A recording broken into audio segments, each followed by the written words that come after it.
क्या कभी आपके मन में सवाल उठते हैं, क्यों मैं हर रोज़ सुबह उठता हूँ? वो क्या चीज़ है जो मुझे जगाती है? वो क्या है जो मुझे आगे बढ़ने की सामर्थ देती है? मेरी ज़िंदगी को आखिर कौन चलाता है? मेरे जीने का और मेरे होने का क्या मकसद है? मेरे विश्वास, मेरे परिवार, मेरे भविष्य, मेरी कमाई, इस पूरी दुनिया के पीछे कौन है? क्या है मेरी ज़िंदगी में? मैं कहाँ से आया हूँ, यहाँ क्यों हूँ और कहाँ जा रहा हूँ? हम सब ने अपनी अपनी ज़िंदगी में कभी न कभी अपने आप से ये सवाल पूछे हैं और शायद ये सवाल अक्सर हमारे विचारों में बार बार आते हैं। शायद आज भी हम इन्हीं सवालों का मतलब ढूंढ रहे हैं। बाइबल हमें बताती है कि अगर तुम अपनी ज़िंदगी का मकसद जानना चाहते हो तो वह जवाब तुम्हें सिर्फ परमेश्वर से मिल सकता है। तुम्हें ये जवाब अपने अंदर से नहीं मिलेगा, क्योंकि तुमने अपने आप को नहीं बनाया। परमेश्वर ने तुम्हारी रचना की है। परमेश्वर ही एकमात्र रास्ता है जिससे हम जान सकते हैं हमारा मकसद, हम आखिर क्यों हैं जिंदों की ज़मीन पर। तो अगर आपको इन सवालों का जवाब चाहिए तो परमेश्वर को ढूंढो और परमेश्वर का वचन बाइबल पढ़ो। वचन हमें बताता है परमेश्वर ने इस जगत में हर चीज़ रची और हर रचना की एक वजह है। सृष्टि में ऐसा कुछ नहीं जिसकी कोई वजह या कोई मकसद ना हो। पेड़ पौधे, चांद सितारे, हर एक जानवर, हर चीज़ की एक वजह, एक मकसद है, एक ज़रूरत है। परमेश्वर ने कुछ भी बिना वजह नहीं बनाया। ऐसे ही अगर तुम्हारा दिल धड़क रहा है, तुम्हारे शरीर में सांस है, तो तुम्हारे होने का भी मकसद है। परमेश्वर बिना वजह के कुछ नहीं बनाता, और क्योंकि तुम जिंदा हो, यह सच एक सबूत है इस बात का कि तुम्हारी ज़िंदगी की कुछ वजह है। परमेश्वर ने तुम्हें मसीह यीशु में किसी मकसद के लिए बनाया है। कुलोसियों की पत्री उसके पहले अध्याय की 16 आयत में लिखा है, हर चीज़ मसीह से शुरू हुई और उसी में हर चीज़ का मकसद है।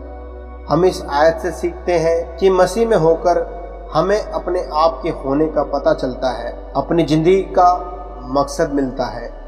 तो अगर आप अपने आप को ढूंढना चाहते हो तो मसीह में ढूंढो। परमेश्वर ने तुम्हें बनाया है, तुम्हें परमेश्वर के लिए बनाया गया है।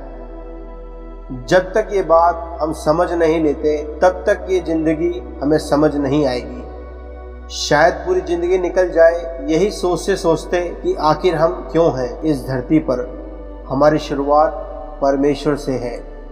वो हमारी रग रग से वाकिफ़ है। वह हमसे प्यार करता है और चाहता है कि हम भी उसको जाने और उससे प्रेम रखें।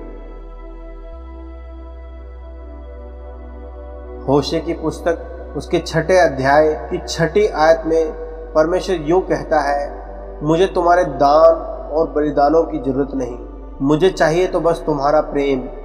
मुझे नहीं चाहिए तुम्हारी भेंट और पैसे, बस चाहता हूँ कि तुम मुझे जानो। हम सीखते हैं कि इस ज़िंदगी में सबसे खूबसूरत बात यही है कि परमेश्वर हमसे प्यार करता है, और जो सबसे ज़रूरी काम है वह यह है कि हम इस ज़िंदगी में परमेश्वर को जाने और उससे प्यार करें। पहला तीमुथियुस उसका 6 अध्याय हमें बताता है कि कुछ इंसानों से ज़िंदगी की सबसे ज़रूरी चीज़ छूट गई है। ये लोग परमेश्वर को जानते ही नहीं। क्या आप और मैं भी इन्हीं इंसानों की गिनती में हैं?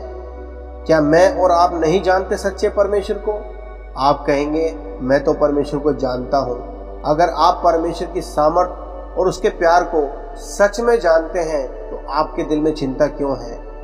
जब आप चिंता करते हैं तो आप ये दिखा रहे हैं कि परमेश्वर है ही नहीं। जैसे इस चिंता को आपको अकेले अपने खुद के बलबूते पर दूर करना है। जैसे आपसे प्रेम रखने वाला आपका स्वर्गीय पिता है ही नहीं। जैसे बाइबल में लिखे हुए हमारे लिए किए हुए परमेश्वर के 7000 वायदों का कोई मतलब ही नहीं है। जैसे परमेश्वर ने कभी हमारी हर जरूरत का ख्याल रखने का वादा किया ही नहीं। हम हर दम किसी न किसी चिंता में रहते हैं। हम कहाँ पढ़ने जाएं, कहाँ नौकरी करें, हम आखिर क्या करें।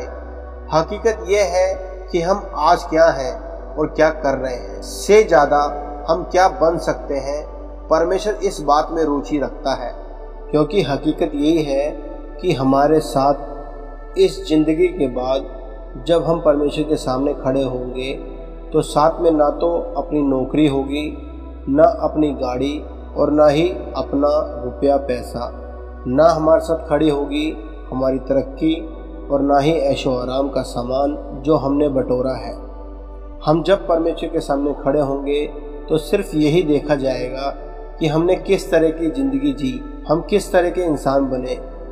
परमेश्वर ने हमें ज़िंदगी दी है कि हम उसकी राह पर और उसकी आज्ञा पर चलने वाले इंसान बने, आत्मिक बने, यीशु मसीह जैसे बने। वो हर बात अच्छी या बुरी जो हमारे साथ होती है बस इसलिए होती है कि हम यीशु जैसे बन पाएँ। आप कहेंगे, हाँ मैं यीशु की तरह बनना चाहता हूँ। जान लीजिए कि यीशु की तरह बनने के लिए उसकी तरह जीना भी होगा। वो सब जो उसने सहा सहने के लिए तैयार होना होगा।